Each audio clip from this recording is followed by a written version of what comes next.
Hai Sobat Pintar, balik lagi bersama saya Chris di Duit Pintar. Baru-baru ini Menteri Keuangan Sri Mulyani mengumumkan bahwa yang gajinya 5 juta per bulan akan dikenakan pajak. Di episode hari ini saya akan membahas gimana cara pengenaannya, kemudian apa yang bisa kita lakukan, dan juga tentunya apa harapan saya terhadap perpajakan yang ada di Indonesia. Ikuti episode hari ini hingga habis ya. Episode hari ini disponsori oleh rekeningku, Indonesia Cryptocurrency Marketplace. Link pendaftarannya di kolom deskripsi ya.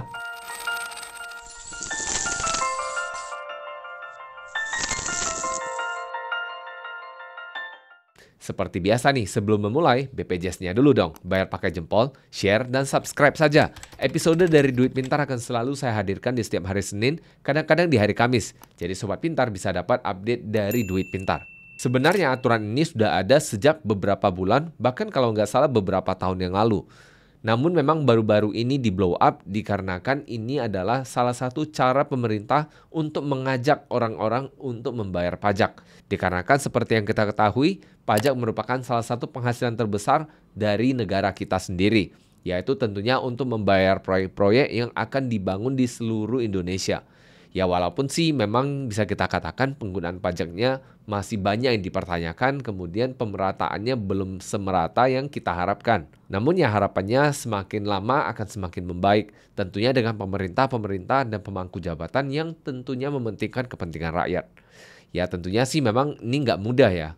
Ya tentunya mau gimana, kita sebagai rakyat hanya bisa mengawasi dan harapannya agar penggunaan pajak kita digunakan sebaik mungkin. Dikarenakan sebelumnya sebenarnya yang berpenghasilan sebanyak 50 juta per tahun itu sudah dikenakan pajak. Dan aturan yang baru ini yaitu dinaikkan menjadi 60 juta, yaitu yang berpenghasilan 5 juta per bulannya.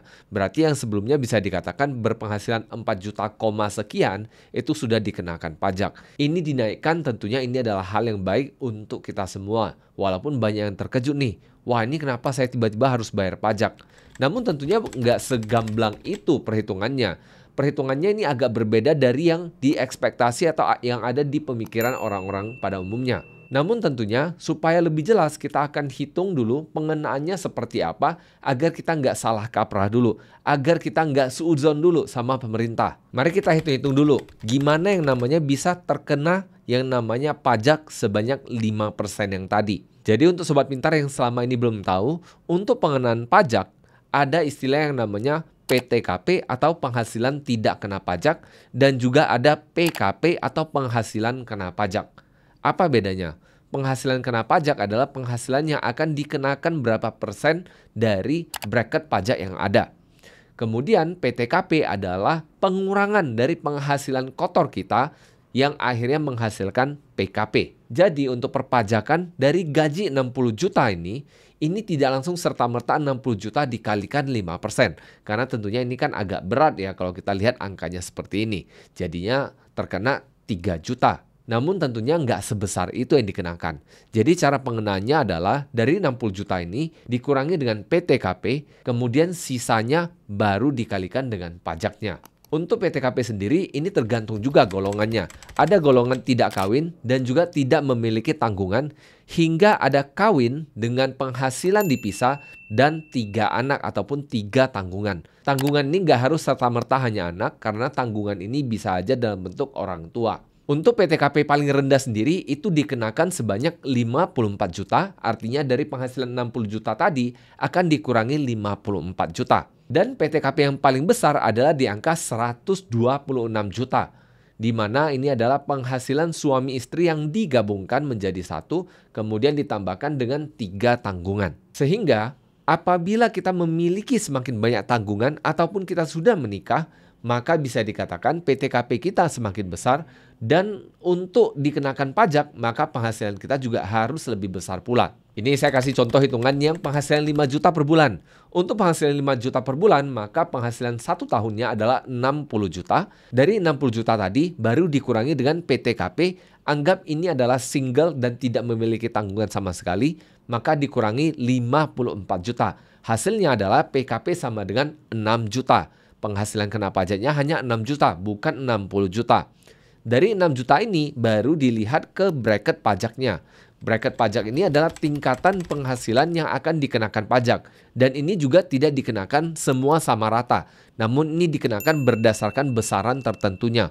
Dari 5%, 15%, 25%, 30%, dan 35%. Tentunya sih harapannya ke depannya bracket pajak kita diperlebar ya. Jadi tentunya yang berpenghasilan menengah ini mudah-mudahan bisa mendapatkan penghasilan yang lebih banyak ataupun bisa menabung lebih banyak lagi. Dari PKP 6 juta tadi dikalikan dengan 5%, maka hasilnya adalah pajak kita selama 1 tahun sebanyak 300.000. Kalau disebulankan menjadi 25.000 sebulan atau plus minus 1.000 per 1 hari kerja. Anggapannya tentunya 1 bulan 25 hari kerja. Ada dong yang kerja cuma 20 hari. Tapi ya supaya gampang ya kita anggap 25 hari. Banyak di antara kita yang mungkin malah komplain. Loh kok penghasilan saya makin banyak tiba-tiba digerus pajak. Lalu jadi ngomel nih. Ya udah deh kalau gitu saya nggak mau dapat penghasilan yang banyak. Menurut saya ini adalah mindset yang sedikit keliru. Alangkah lebih baiknya kita fokus untuk naikkan penghasilan kita jauh lebih banyak dari kenaikan pajaknya. Tentunya agar kita bisa mendapatkan penghidupan yang lebih baik. Bukan malah menghindari pajak hingga akhirnya kita malah menekan penghasilan kita. Ini harus sedikit diubah mindsetnya supaya kita bisa hidup lebih baik pula. Memang harus saya akui penggunaan pajak di Indonesia belum optimal seperti yang kita harapkan. Namun ya harapannya tentunya kita sebagai rakyat kita bisa lebih proaktif mengawasi penggunaan pajaknya. Kemudian tentunya harapan kedepannya kita ingin penggunaan pajak kita menjadi lebih transparan agar kita bisa mudah mengawasi penggunaan pajak kita. Ya bisa kita ketahui sih memang saat ini agak-agak buram juga sih apakah memang pajak kita benar-benar digunakan untuk kita. Lalu saya coba kasih gambaran lain nih. Kalau misalnya nih kita coba tingkatkan penghasilan kita, kemudian kita akan melakukan perhitungannya nih. Kira-kira pengaruh perpajakannya seperti apa, dan tentunya pengaruh ke penghasilan kita seperti apa. Supaya gampang saya kasih contoh yang lebih ekstrim, yaitu penghasilan 240 juta per tahun, atau alias 20 juta per bulannya.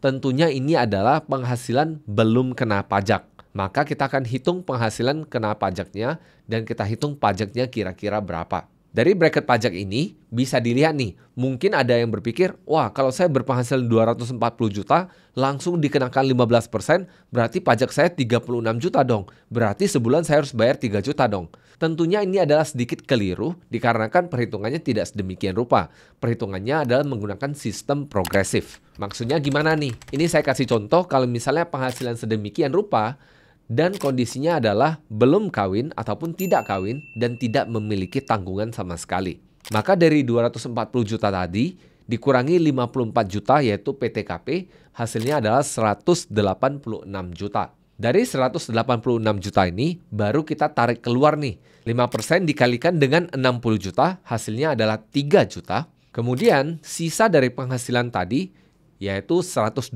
juta dikalikan dengan 15%. Maka hasilnya adalah 18,9 juta rupiah. Totalnya adalah 21.900.000 per tahunnya. Maka pajak sebulannya adalah sekitar 1,8 juta. Untuk perharinya adalah sekitar 73.000 per harinya.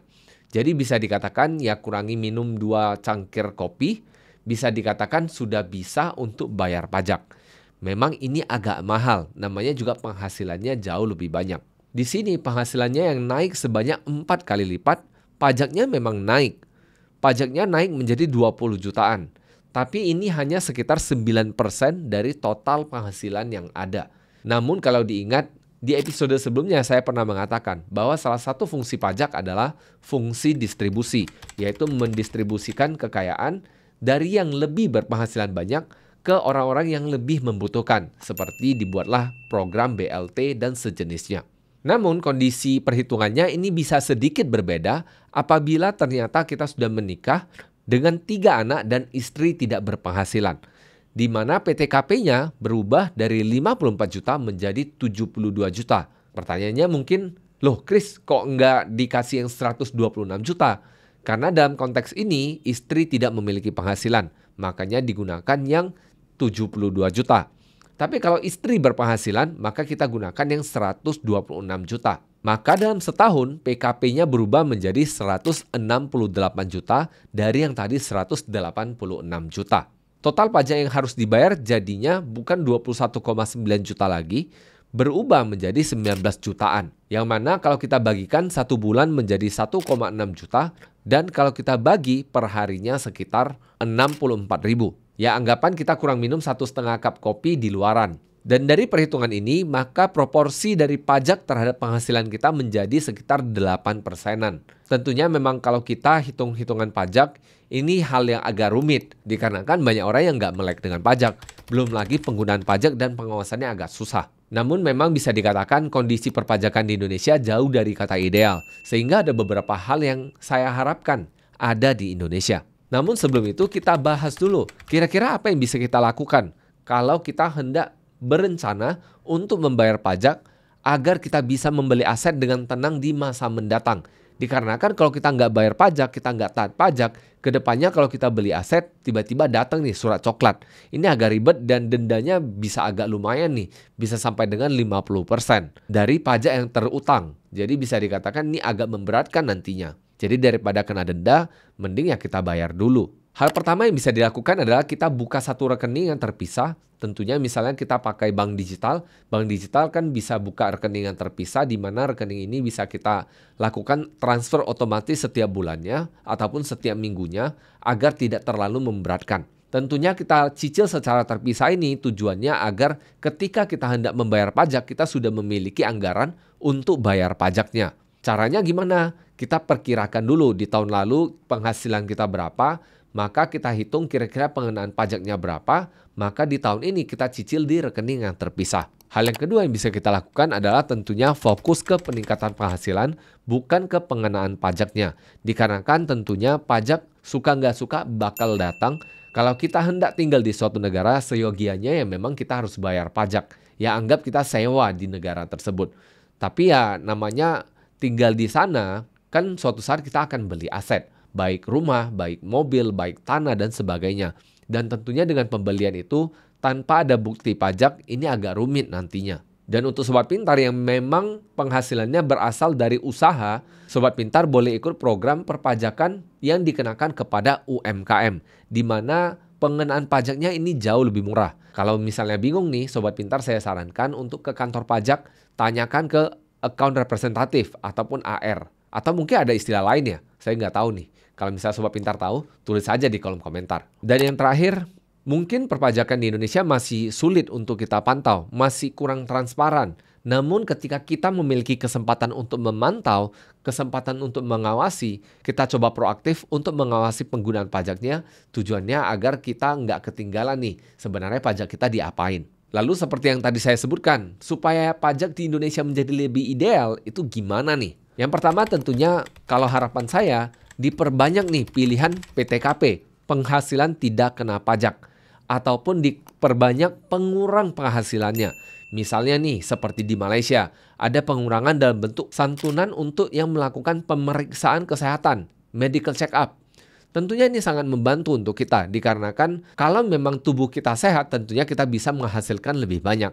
Ini kalau misalnya ada, tentunya orang-orang akan menjadi lebih sadar untuk menggunakan uangnya sedikit untuk check up. Dikarenakan kalau check up memang kita habis uang.